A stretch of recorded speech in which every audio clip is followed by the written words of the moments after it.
Oo, yung mga ganong bagay. Mm. Tapos we intentionally talk to him the way kung paano niya maiintindihan. So yun yung ginawa namin para ma-develop yung communication niya. Mm. Ma-develop yung skills niya to communicate talaga. And then little by little, ang ginawa namin, nag-focus na kami sa isang language. So from there, nakita namin yung development. Ngayon, nakakausap na siya ng matino, nakakausap na siya ng maayos, na-express na niya yung sarili niya. Before kasi, ito pala, one thing din na natutunan namin about tantrums, hindi namin kasi maintindihan back then eh. Bakit ganito? Bakit siya nag-scratch? Bakit ako sinasampal? Bakit binabato ko ng ganito? Kala mo may kasalanan ka sa Minsan nga, akala mo, kasaway tong bata na to. Di ba? Siyempre, nung batang 90s tayo, paluin ka kapag sumagot ka. Pukpukin yung bibig mo kapag may nasabi kang mali, di ba? So, medyo ganun yung back sa mind ko. Pero na-learn ko na kasi hirap silang i-communicate. Kasi verbally, they cannot say it. Yes. Kaya action yung ginagawa nila. So from there, iturunuan namin siya to express himself na through word na sabihin niya kung ano yung nararamdaman niya. So medyo matagal yon. Oo. Kasi lalo yung mami niya super patient na tell me what you want. Tell me what's happening to you. Tell me your emotion. When you are happy, tell it to me. Something like that. Kailangan muna matutunan kasi nila na ito yung label nung Yes. nararamdaman. Yes. Hanggang sa dumating sa point na nagulat ako. First time, nagulat ako. Sinabi niya sa mami niya, "Mami, I'm upset." Nagulat ako. Yun na yung mga crying moment sa Saan? sa BT. Pag nakakapagsabi Diba? nila. Parang ano yung kwento mo niyan nun? Yung nag-I love you ba yung Hindi. first time magsalita? Ang nasabi, hello teacher Jeremy. So siya yung unang. Kasi yung So parang yung magulang parent, kasi parang winning moment sa parent at the same time, bakit? bakit hindi sila Pero at the same time, celebration siya na. kasalita? Kasi first words, no?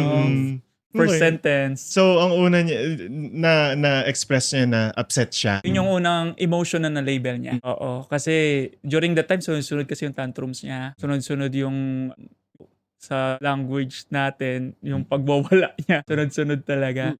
So, ayun yung yung for me during that time, pinaka-win ko bilang being a father. Rinig ko yun. And then, dun na. Nag-progress na from there. Kaya na niyang i-level yung niya, nararamdaman niya. Tapos yung, 'di ba, may sila, pinopoint nila. Tapos kami, ang ginagawa namin, instead na i-point lang niya, ina-ask namin siya. For namin ibigay ko ano yung pinopoint niya, ina-ask namin, what do you want? Parang ano yung pinopoint mo? Pinapalabel muna. Pinapalabel namin sa kanya.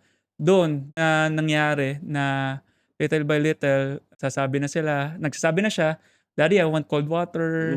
Daddy, I want this. Daddy, I want that. Daddy, I want Jollibee." I want Gastos McDonald's. Gastos na. Ayan na. Tapos, to be honest isip ka, okay ba na nagsasalita siya?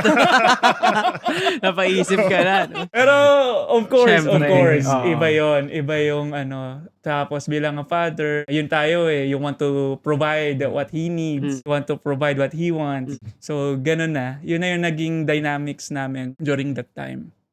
So, sige, may question ka. Ang nasa isip ko talaga, na-amaze lang ako siguro dun sa marriage nyo. Kasi ang common na na-experience ko, pagkatapos nilang magkaroon ng anak na may ganitong condition, especially pag panganay, ayaw na nilang sundan. Parang may trauma. Oo, syempre, yun nga, 'di ba? Sabi niya, nandumaan din naman sila dun sa part wherein they keep on asking questions. So, syempre, ikaw, you would parang siguro you would somehow control the situation kasi alam mo may possibility.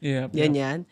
Pero ayun, sa kanila parang na-overcome in a way. No, syempre hindi madali pero na-overcome nila I think in a short period of time. Yung gano'n. Na-overcome naman ng ibang parents. Pero nagkaroon kayo ng ganong fear na ayaw niyong sundan? Or wala at all talaga? Medyo wala hindi namin naisip Talagang nakaplano na rin ata. May planning ata na sila.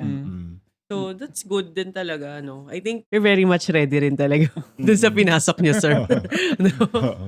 So, 2023 siya na-diagnose. Oo. So, I think it's probably due time na rin for reassessment. So, dahil nga doon sa mga wins din na nakita nyo, probably baka nag-upgrade na bumaba yung level niya. So, parang nakakagawa din na-update yung program ng therapy niya. So, You mentioned earlier na parang 2 years na walang therapy. Walang Oo. therapy. So ano yung daily routine nyo ngayon?